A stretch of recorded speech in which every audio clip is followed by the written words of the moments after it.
Bonjour, voyons à présent comment construire le symétrique d'une figure complexe à l'aide du quadrillage. Alors, imaginons que nous voulions construire les symétriques des deux figures par rapport à la droite D.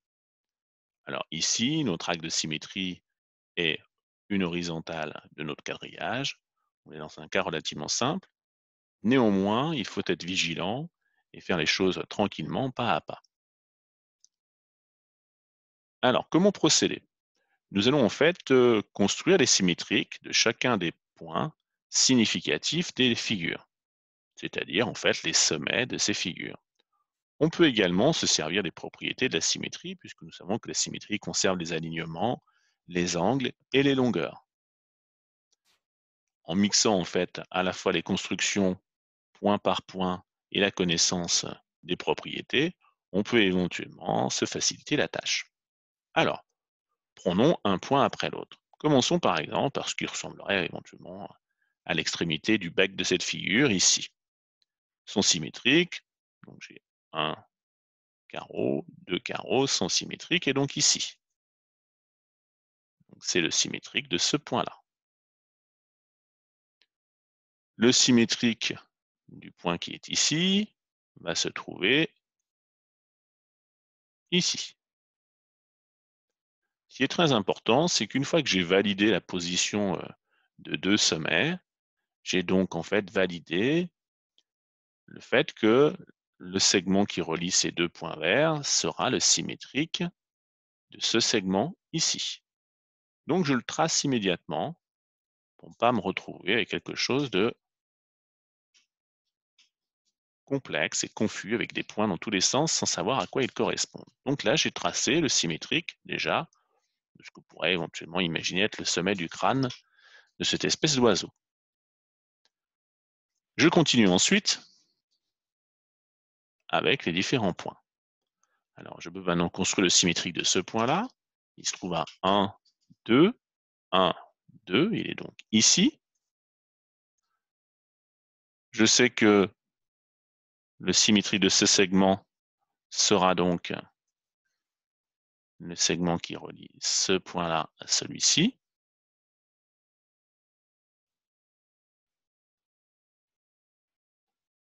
J'ai donc maintenant le symétrique de toute cette partie. Ensuite, je peux m'intéresser à la construction du symétrique du point qui se trouve ici. Il se trouve à 1, 2, 3, 1, 2, 3. Il est donc ici. Et je vais pouvoir donc construire le petit morceau de segment que voici.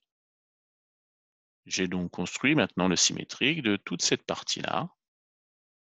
Je n'hésite pas à retourner ma feuille pour me mettre dans l'axe de la droite D, pour bien visualiser si en pliant par rapport à D, mes figures vont pouvoir se superposer. Alors, si nous procédons pour la suite, le symétrique de ce point ici, il se trouve à 1, 2, 3, 4, 5. 1, 2, 3, 4, 5. Donc, si je ne me trompe pas, il est ici.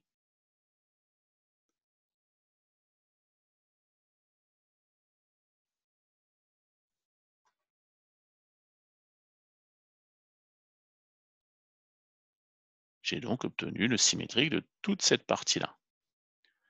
Alors ensuite, je peux éventuellement, pas une obligation, mais utiliser effectivement les propriétés de la symétrie axiale, puisqu'elle conserve les alignements, les angles et les longueurs. Je sais donc en fait ma figure, la symétrie de cette figure-là sera la figure qui aura les mêmes dimensions, mais inversée. Donc je peux éventuellement me servir de cela pour construire la suite. Je sais qu'après, il va y avoir cette partie un peu rentrée, donc elle va être ainsi.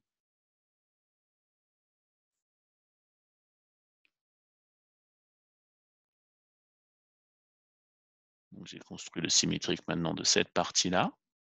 Ensuite, j'ai une partie horizontale qui part ainsi sur deux carreaux. Ensuite, je vois que ça me donne la diagonale d'un carré de deux carreaux de côté, donc ça devrait me faire aller ici. Et ensuite, je sais que j'ai cette verticale, et je vois que j'arrive effectivement à ce point-là dont j'avais trouvé le symétrique, donc a priori, c'est correct. Encore une fois, ce n'est pas une obligation, hein, je pouvais parfaitement continuer à construire les symétriques point par point. Après, avec l'expérience, parfois c'est intéressant de combiner les deux. Alors, si on prend maintenant l'exemple de cette forme-là qui ressemble à une étoile, là, on va avoir des symétriques va être un petit peu imbriqué dans celle-ci, puisque le symétrique de ce point-là sera ici.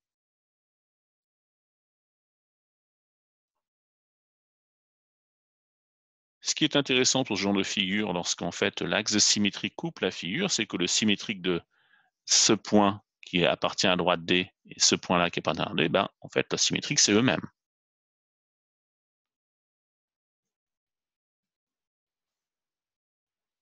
Et je sais que le symétrique de ce point-là, il sera ici. Donc, je vais pouvoir tracer ce segment-là qui est le symétrique de celui-ci. Le symétrique du point qui est ici, il est à 1 carreau. Donc, il sera à 1 carreau de l'autre côté. Et j'obtiens, effectivement, là, j'ai obtenu la partie rouge et la symétrique de cette petite pointe noire par rapport à la droite D. Ensuite, je peux également faire des symétriques point par point, de ce qu'on peut faire. Étant donné qu'ici, il n'y a pas vraiment beaucoup de sommets significatifs, ça peut être une bonne méthode. Donc, par exemple, cette extrémité-là, 1, 2, 1, 2, elle est donc ici.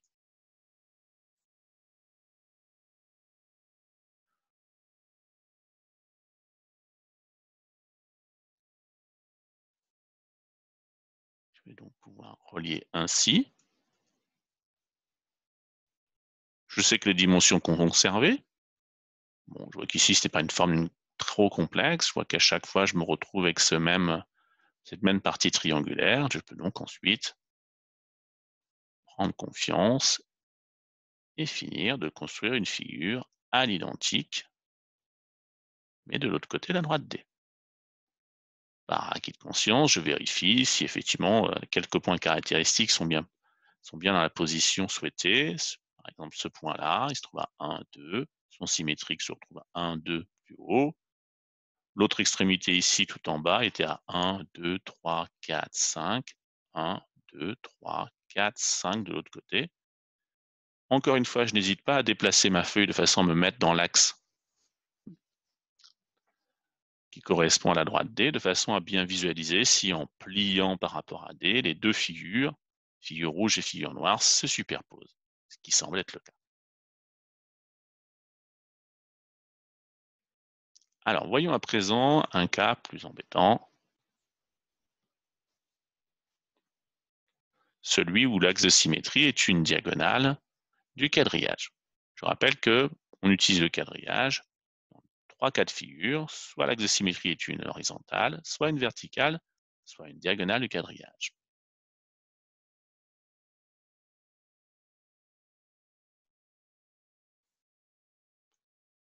Alors, prenons ce cas-là. Alors, nous allons commencer par la figure qui ressemble ici un petit peu à une borne. Cette figure qui est constituée d'un rectangle et d'un demi-cercle. Alors, je rappelle que pour construire le symétrique d'un point par rapport à une droite qui serait la diagonale du quadrillage, on peut procéder en partant dans la diagonale. Ici, par exemple, je vois que ce point-là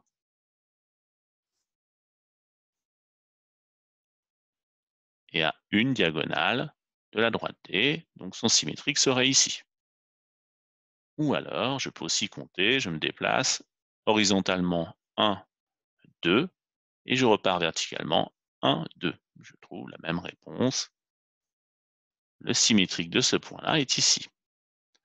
Encore une fois, j'ai ici deux points qui appartiennent à l'axe de symétrie. Leur symétrique est donc eux-mêmes. Ce qui veut donc dire que le symétrique de cette partie-là,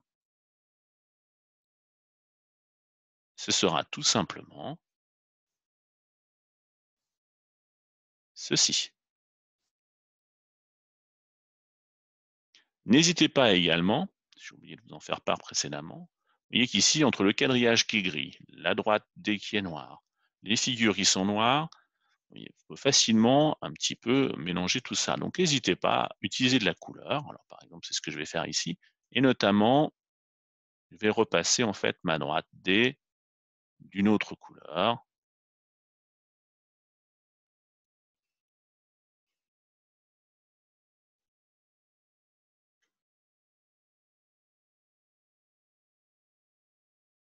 Je vais même choisir une couleur un peu plus, pour avoir un peu plus de contraste. L'orange et le rouge, c'est pas forcément le meilleur choix. Voilà. Donc là, comme ça, je visualise bien la droite D qui est l'axe de symétrie, pardon. Donc la partie noire ici, son symétrique, c'est cette partie rouge. Alors, si on procède toujours de la même façon,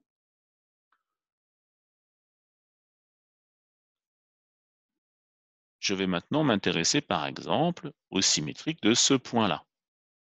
Il se trouve à 1, 2 horizontalement, donc son symétrique se trouve à 1, 2 verticalement.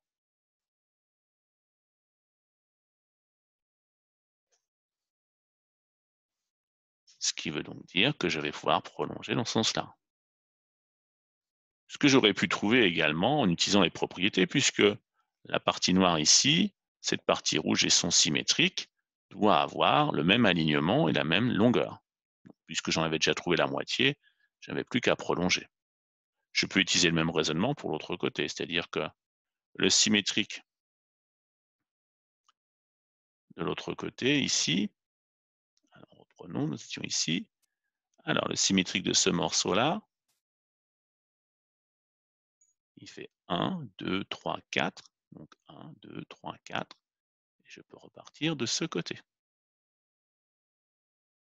Alors, nous avons en fait déjà fait le symétrique de ce côté-là, de la partie rectangulaire, et de ce côté-là.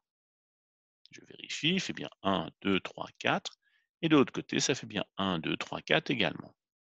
Donc, puisque le symétrique d'un rectangle sera également un rectangle, ben, j'ai plus qu'à terminer ce rectangle.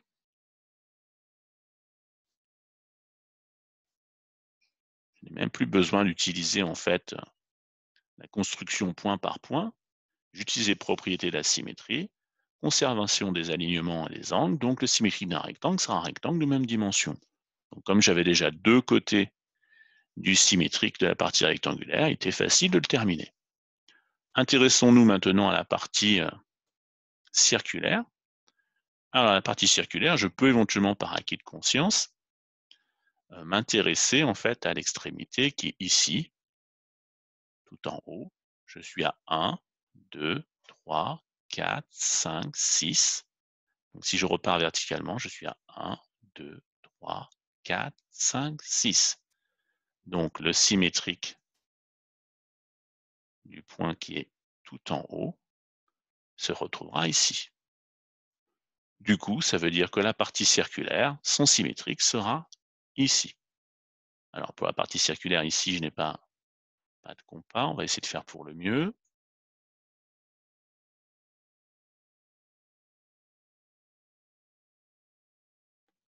Voilà, avec un compas, on est bien d'accord, ça serait beaucoup plus joli. Toujours pareil, je me place dans l'alignement de la droite D, et puis j'essaye de visualiser si en pliant par rapport à cette droite que j'ai maintenant tracée en bleu, les deux figures superposent. J'ai bien conservé des dimensions. Donc oui, elles se superposent. Donc vous voyez qu'on peut à la fois trouver les symétriques point par point et utiliser les propriétés de la symétrie axiale, conservation des longueurs, conservation des angles, pour également gagner du temps et éventuellement simplifier un petit peu la tâche. Voilà, je vous remercie.